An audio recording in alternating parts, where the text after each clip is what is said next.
படம் பிடிக்கும். அதனால விஜய் சார் அதிகமா பிடிக்கும். எனக்கு கொடுக்கப்பட்ட தலைப்பு விஜயால பாதிப்பு யாருக்கு, பாதகம் யாருக்கு, அவரோட அரசியல் வருகை என்ன மாற்றத்தை கொண்டு வரும். நான் அதை 2ஆ பிரிக்கிறேங்க. ஒண்ணு பொதுமக்கள். அது வந்து உயிர் உள்ள உணர்வுள்ள மக்கள் நம்ம. அதாவது விஜய் நான் பாஷையில சொல்லணும்னா நகையும் சதையுமா ஒண்ணா இருக்கிற நம்ம. இன்னொரு வந்து உங்களோட சொத்து, பொது சொத்து, பொதுமக்களோட சொத்து. இப்போ பொதுமக்கள் சொத்துல பஸ் வரும், நேஷனல் ஹைவே, டிரான்ஸ்ஃபார்மர், மரம். ஃபர்ஸ்ட் நான் பொது சொத்துல இருந்து ஆரம்பிக்கிறேன். அதாவது மரம் இருக்கு உங்க வீட்டு பக்கத்துல அப்படின்னா ப்ரூனிங் என்று ஆங்கிலத்தில் சொல்லுவாங்க. அதை ட்ரிம் பண்ணி வைக்கலாம். டிரான்ஸ்ஃபார்மருக்கு அதை பாதுகாப்பா வைக்கணும். ஸ்ட்ரீட் லைட், தெருவிளக்கு, நேஷனல் ஹைவேல ரோடு இருக்குன்னா நீங்க நினைப்பீங்க நேஷனல் ஹைவேல 80 போலாம், நான் தான் 70 ரூபா டோல் கட்டி வந்திருக்கேன் மோடிஜிக்கு அப்படின்னு. நீங்க 80 போகும்போது அந்த ரூட்ல தாவேக்கா கூட்டம் இருக்கான்னு தெரிஞ்சுன்னு போகணும். ஏன் அப்படின்னா அவங்க 4 திசையிலே வருவாங்க. எந்த திசையில வரணும்ன்றது முக்கியம் இல்ல, அந்த இடத்துக்கு போகணுன்றது தான் முக்கியம். அதனால ஃபர்ஸ்ட் பாதிப்பு வந்து பொது சொத்துக்கு நிறைய இருக்கு. அந்த சைடு பஸ் கண்டக்டரோ டிரைவரோ யாரோ அரசாங்க பஸ் எடுத்து போறா உசாரா போகணும். ஏன்னா பஸ் மேல இருந்து போட்டோ எடுத்தா செல்ஃபி நல்லா வரும். நிறைய பேர் பார்த்தீங்கன்னா அவர் போகும்போது பெண் அடிப்பு மாதிரி பக்கத்திலேயே போறாங்க. அப்போ பொது சொத்துக்கு பாதிப்பு இருக்கு. இது அதுக்கப்புறம் இப்ப நம்மளே காப்பாத்திக்கிறது. அதாவது பொதுமக்கள் அவங்க எப்படி உசாரா இருக்குதுன்னு. லெமன், சால்ட், அப்புறமா குளுக்கோஸ், அப்புறம் தொப்பி, முடிஞ்சா கிளவுஸ், அதுக்கப்புறமா வந்து உங்களுக்கு ஷூலாம் போட்டு போனா ஓட முடியாது. முடிஞ்ச அளவுக்கு சாதாரண ஒரு ஸ்லிப்பர் இந்த மாதிரி. ஏன்னா ஆர்வம் எல்லாருக்குமே இருக்கும். நான் கூட ஒரு கூட்டத்துக்கு போகணும்னு ஆசைப்பட்டதா கரூருக்கு போனேன். போன உடனே எனக்கு தெரிஞ்சிருச்சு, தப்பிச்சு ஓடி வந்துட்டேன். எல்லாருக்கும் அந்த அனுபவம் கிடைக்காது. அதனால பொதுமக்களை பாதுகாக்க வேண்டியதும் இருக்கு. அதே மாதிரி நண்பர் சுவாமிநாதன் சொன்னாரு விஜய் நான் ஒவ்வொரு வீட்லயும் ஊடி விட்டாரு அப்படின்னு. இதுக்கு முன்னாடி பல ஆண்டுக்கு முன்னாடி சூப்பர் ஸ்டார் வந்துட்டாரு.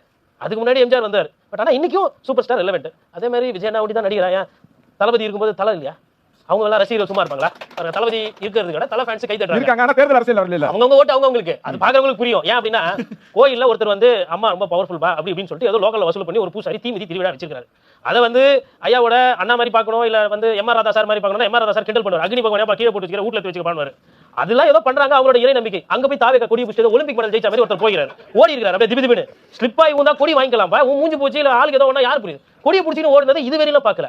அப்ப அந்த அண்ணன் சொன்னாரு 50 வருஷமா இன்ஃப்ராஸ்ட்ரக்சர் வளர்ந்துருக்கு, எல்லாம் வளர்ந்துருக்குன்னு. அண்ணா இங்க பிரச்சனை ஆகி போச்சுன்னா என்ன பண்றது? இன்ஃப்ராஸ்ட்ரக்சர் வாங்கிக்கலாம், ரஃபேல் விமானம் வாங்கிக்கலாம், ட்ரெயின் ஸ்மார்ட் ட்ரெயின் வாங்கிக்கலாம், ஏதோ வாங்கிக்கலாம். பூசாரி திருப்பின்னு ஓடுறாரு. அவன் போறவன இன்னொரு 2 பேர் அங்க விசில் அடிக்கிறான். அப்புறமா இந்த விசில் இன்னும் எனக்கு தலைப்பு வந்து நான் வந்து ரொம்ப அரசியல 4% வித்தியாசம். அண்ணா ரவீந்திரன் துரைசாமி சார் இருக்காரு, டேட்டா எல்லாம் சொல்லுவாரு, சமூக நீதி வண்ணாரு கோணாரு அப்படி ஆரம்பிச்சாருன்னா 80 ஜாதி சொல்லுவாரு. எனக்கு பறவைகள் தான் தெரியும், அந்த அளவுக்கு தெரியாது. ஆனா அடிப்படையில் அது அரசியல் பார்க்கும்போது இந்த விசில் சின்னத்தால அத்தனை மனிதரும் பறவையும் பாதிக்கப்படுவாங்க. ஏன்னா டெசிபல் லெவல் ஒன்று இருக்குங்க, நாய்ஸ் பொல்யூஷன் ஒன்று இருக்கு. நீங்க வேணா பாருங்க, கல்யாணம் ஆனவங்களுக்கு புரியும். காலையில பாத்தீங்கன்னா வீட்டம்மா ஆரம்பிப்பாங்க.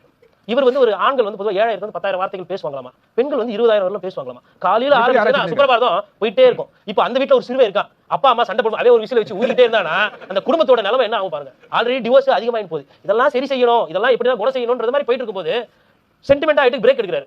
விட்டா சாங் போயிட்டு வந்துருப்பாரு போல. எங்க வேலூர்ல வெயில்ல அப்படியே நான் என்ன சொன்னேன், சார் நீங்க வந்து நல்ல நடிகர், அதெல்லாம் ஏத்துக்கிட்டோம், கொஞ்சம் யதார்த்தமா என்னன்றோ அதை பேசும். அந்த மாடுலேஷன் ஏத்துறது நல்ல வேலை கமல் சார் இல்ல அந்த இடத்துல இருந்துடுறேன். கவுண்டமணி சார் நான் யாருன்னு உனக்கு தெரியும், நீ யாருன்னு எனக்கு தெரியும், நம்ம 2 பேர் யாருன்னா ஜனங்களுக்கு தெரிஞ்சிடும் அப்படின்னு